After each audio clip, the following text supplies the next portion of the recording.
اللي هو انا مش فارق معايا اقنعك بموقفي، لا ده انا عايز اقنعك بضعف موقفك. طيب ايه الموضوع؟ لا يعيبنا اطلاقا ان يكون ده موقفي، ده موقف حضرتك، لكن جحافل ويعني هجوم السوشيال ميديا وليها كل الاحترام لكل الاراء، ولكن في بقى بدات نغمه تخوين. وهوضح اكتر فيما يخص رعايه نادي الزمالك لاحدى شركات المشروبات الغازيه. انا حضرتك مقتنع بوجهه نظري، انت حضرتك مقتنع بوجهه نظرك، لا يعيبنا احنا الاثنين اطلاقا. حضرتك متخيل ان الشركه المصريه دي بتاخد ارباحها تديها للشركه الام فتروح تجيب بيها سلاح لاسرائيل؟ ده الأستاذ أحمد سلالم المتحدث الرسمي لنادي الزمالك تفرغ تماما لأن هو يدافع عن كل قرارات مجلس إدارة نادي الزمالك سواء صح أو غلط، على الرغم إن وظيفته بتقول له إن أنت ما ينفعش إن أنت تعقب لا تضيف ولا تقلل. أنت بتقول الكلام بتاع مجلس الإدارة، بتقول البيانات بتاعت نادي الزمالك فقط دون التعقيب منك. ولما كنا بنعقب على كلامه يطلع الزملكاوية ويطلع اللجان الإلكترونية ويطلع اللجان الإعلامية يقولوا أنت مالكم، أنتوا تعرفوا إيه؟ ده الراجل ده مثقف والراجل ده متعلم والراجل ده عنده ثقافة عالية، انتوا ما تفهموش حاجة. وهذا الكلام جه في الاخر فوق دماغه وحط. تحياتي لكل اخواتي واخواتي الاهلاويه في كل مكان، يا رب تكونوا بصحه وبسعاده وفي امان. انا هاني الشرقاوي ودي قناتي قناه الاهلاويه على اليوتيوب، المتحدث الرسمي منذ قدومه للنادي الزمالك وتعيينه في هذا المنصب. احنا توسمنا خيرا وقلنا الراجل ده مثقف والراجل ده متعلم والراجل ده عنده نوع من انواع اللباقه والشياكه والاناقه في الكلام بتاعه، ولكن في وسط الكلام لازم يدس السم في العسل او يلقح بالكلام باسلوب غير راقي واسلوب غير محترم واسلوب غير يعني في شياكه، على الرغم ان هو راجل عفيف اللسان، ولكن ممكن يقول لك كلام زي السم ويقول لك كلام ملوش علاقه بارض الواقع.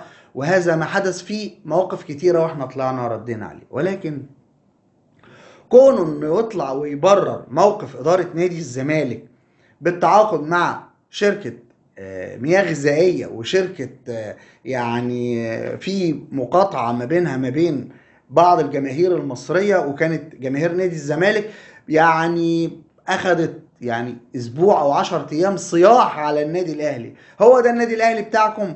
فين نادي الوطنية فين؟ ويقعدوا يكلمونا بقى على الوطنية والكرامة الوطنية والكرامة والعروبة، وفين عروبتكم؟ على الرغم ان النادي الأهلي تعاقد مع شركة المياه الغذائية قبل الأحداث اللي حصلت، لكن لا حياة لمن تنادي. تقنع في مين؟ لا، وما ينفعش تفسخ عقدك وانت عندك شرط جزائي ضخم ضخم وضخم ويعني عنده نوع من انواع ايه الغباء في الطرح. لا، افسخ العقد بتاعك دلوقتي يا عمي، ده العقد ضخم جدا، ولما تفسخ عقدك هيبقى فيه غرامات يعني بالمليارات وبالملايين. يقوم هو يروح للشركة اللي كان بينادي بمقاطعتها ويتعاقد معاها. مش كده وبس، يعني مش يعمل اللي حصل ده ويسكت، لا، ده يبرر موقفه ويقول لك بص انا واخد الاسم بس، الشركة بتاخد 5%، ما بتاخدش العائد كله وتروح تشتري بيه مش عارف ايه عشان تعمل بيه ايه في اخواتنا. على الرغم ان المادة الخام بتتاخد اصلا من الشركة العالمية، يعني انت اصلا بتشتري المادة الخام دي بفلوس وفي نفس الوقت بتديهم 5% او 10% مقابل المبيعات للشركة الام. بس احمد سلالم يعني حب يحور في هذا الامر.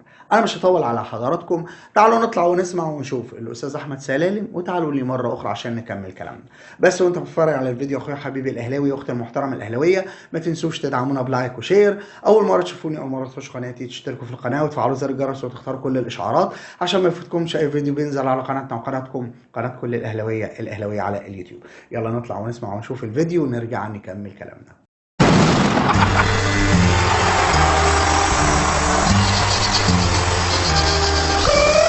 على غزة انقسمت بعض الآراء حول نظرية المقاطعة.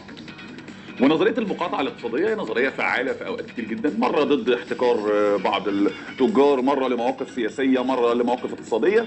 لكن خليني أقول لحضراتكم أن الاختلاف وقتها خلى الشعب المصري منقسم كعادته، يعني في مواقف كتير جدا يبقى دايما حد متعصب ومتصلب في رايه قوي والتاني نفس الحكايه.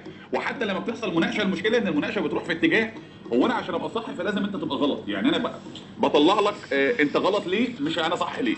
ودي يعني ظاهره او نظريه شائعه احيانا بتكون فيها نوع من الصحه، واحيانا بتوديك في سكك تانية بتقلب، ما تزعلوش مني في اللفظ، اللي فواصل رتح، اللي هو انا مش فارق معايا اقنعك بموقفي، لا انا عايز اقنعك بضعف موقفك.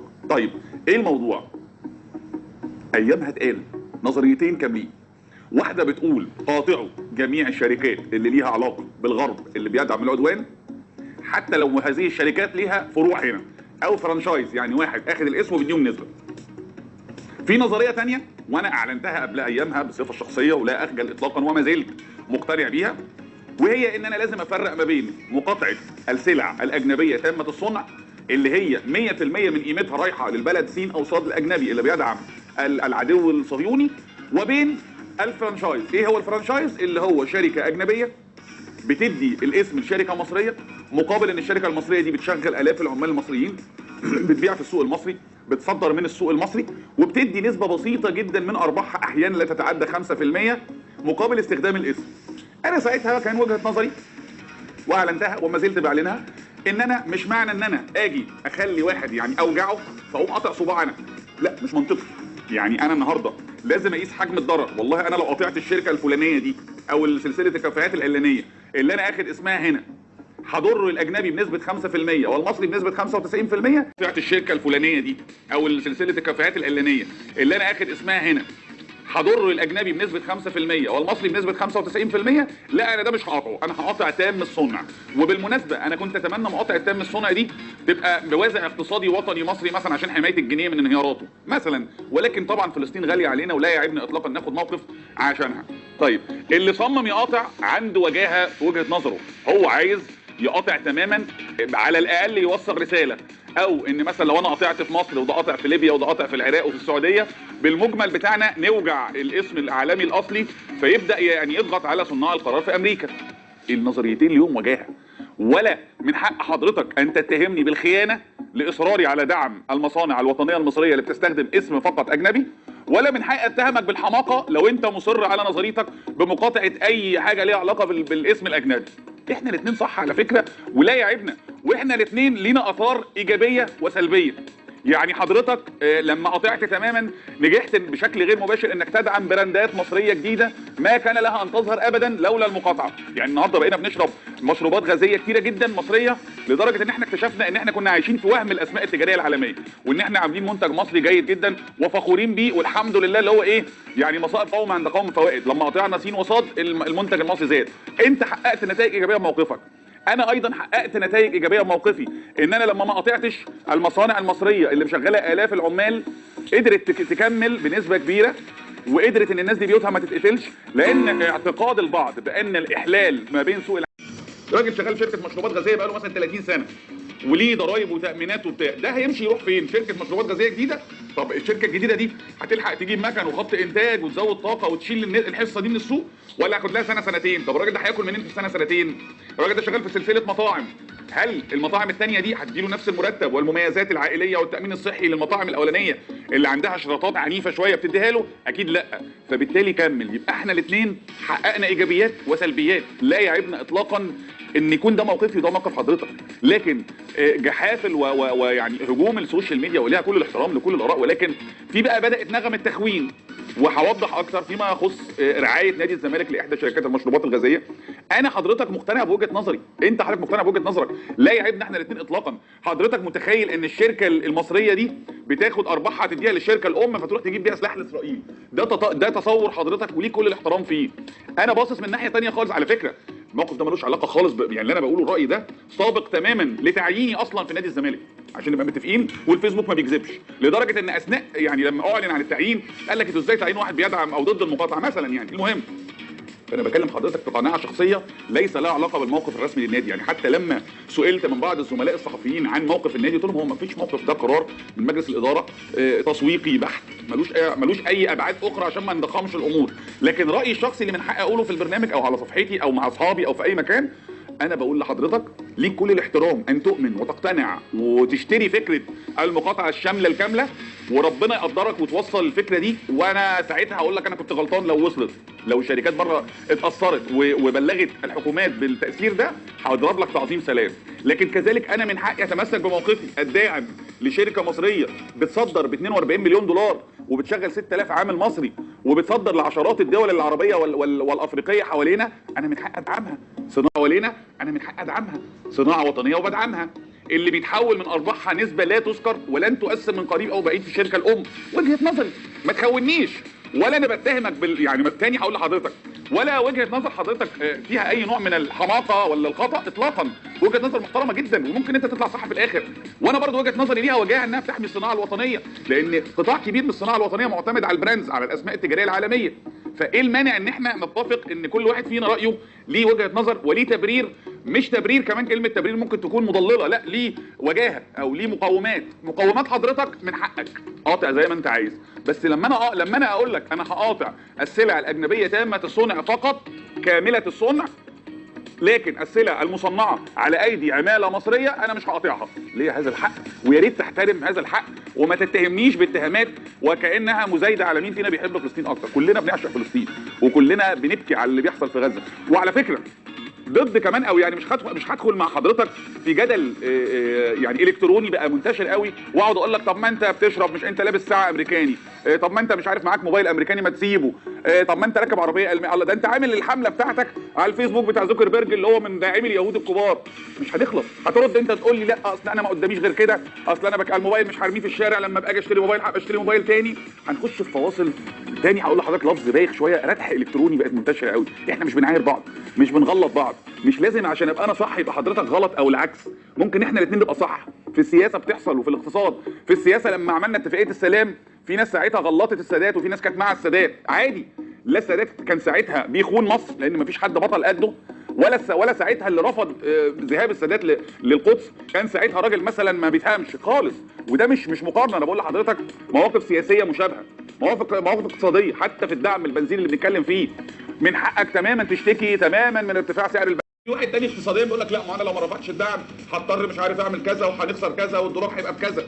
ممكن ده يبقى صح وده يبقى صح، صدقوني، بس بالهداوه. بلاش التخوين والاتهامات اللي هي ايه الحماسيه الزايده. لا انا بحب فلسطين اكتر منك ولا انت بتحب فلسطين اكتر مني. اهلا بحضراتكم مره تانية. شفنا الاستاذ احمد سلالم وهو بيدافع دفاع مستميت، مش كده وبس، لا، يلقح بالكلام على الناس المعارضه على قرار مجلس الاداره ويصفها ان هم بيردحوا ردح الكتروني، والجحافزه اللي هم لهم اراء. يعني انت دلوقتي بتقول رايهم محترم، طب لما رايهم يحترم بتقول عليهم جحافزه ليه؟ انت مالك؟ يعني واحد رأيه مخالف لرأيك يبقى معنى كده ان هو غلط وانت صح، او العكس؟ تقبل الآراء. يعني عمال توصف وتتحاكى وتقول احنا عملنا واحنا سوينا والشركة دي علشان فيها كذا والشركة دي فيها كذا والصناعة المصرية والصناعة الهولندية، وعمال تجيب من الشرق والغرب ومن كل فيلم أغنية. هل هذا من مهام منصبك؟ ما احنا قلنا لك كتر الكلام بيجيب الغلط. انت راجل متحدث اعلامي، وظيفتك ان انت تقول رأيك؟ لا. وظيفتك ان انت تدلي بدلوك؟ برضه لا. انت وظيفتك ان انت مجلس الاداره عامل بيان تطلع تقوله، مجلس الاداره عامل كذا. لكن المصيبه والطمه الكبرى هو بيستغل قناه الشمس اللي هو شغال فيها والساحه الاعلاميه اللي هو بيتكلم فيها من تقديم وجهه نظره والدفاع عن نادي الزمالك. مش الدفاع عن نادي الزمالك، الدفاع عن الاشخاص اللي موجودين في نادي الزمالك اللي ممكن ياخدوا قرارات غلط. هيجي واحد زملكاوي يقول لي يا عم طب ما انتوا مع نفس الشركه. احنا مع نفس الشركه، ولكن التعاقد بتاعنا كان قبل الاحداث مش بعد الاحداث. وانت تزعل من اداره النادي الاهلي لو اداره النادي الاهلي جددت تعاقداتها مع هذه الشركه مثلا. يعني انت تزعل لما تقول اهو طيب انت كنت عارف الاحداث فخلاص. يعني حتى مجلس الاداره اجتمع وقال ان احنا عايزين نشوف حاجه تريح المواطن المصري وتريح المشجع الاهلاوي عشان ما يبقاش فيه زعل ونبقى احنا سبب الغضاضه بتاعته. لا، احنا هنخلص التعاقد بتاعنا ونقول للشركه باي باي، زي ما في شركات كتير النادي الاهلي قال لها مع السلامه. لكن كون ان احمد جمالات يطلع ويدافع الدفاع المستميت عن مجلس الاداره في قرار غلط، اعرف ان انت قناعك سقط يا كابتن احمد او يا استاذ احمد. زي ما طلع وقال ده دونجا ومش عارف ومين ومين ومين ومين، او بعض اللعيبه كانت متمرده زي صبحي او زي مثلا لعيبه معينه، قال لك دي خلاص معروضه للبيع ومش هتتواجد في نادي الزمالك قولا واحدا، وطلع معاه عمرو اديب وقال الكلمتين دول، وشفنا اللعيبه دي اتجدد لها، واللعيبه دي وقعت في نادي الزمالك واستمرت في نادي الزمالك. طلع وقال قولا واحدا قولا واحدا الانسحاب ومش الانسحاب، والماتش مش هيتلعب والدوري مش هيكمل، احنا مش هنلعب امام النادي الاهلي ومش هنكمل الدوري. ما لعبش امام النادي الاهلي بس كمل الدوري.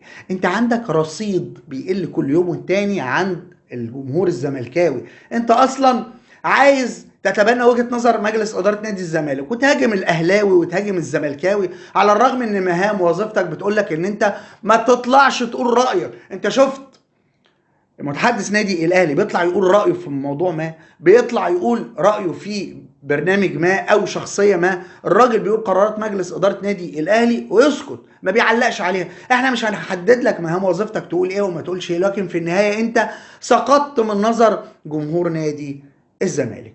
انتهى الفيديو بتاعنا، اسف جدا للاطاله، بشكركم مره واثنين وثلاثه وعشرة. كان معاكم اخوكم هاني الشرقاوي، والسلام عليكم.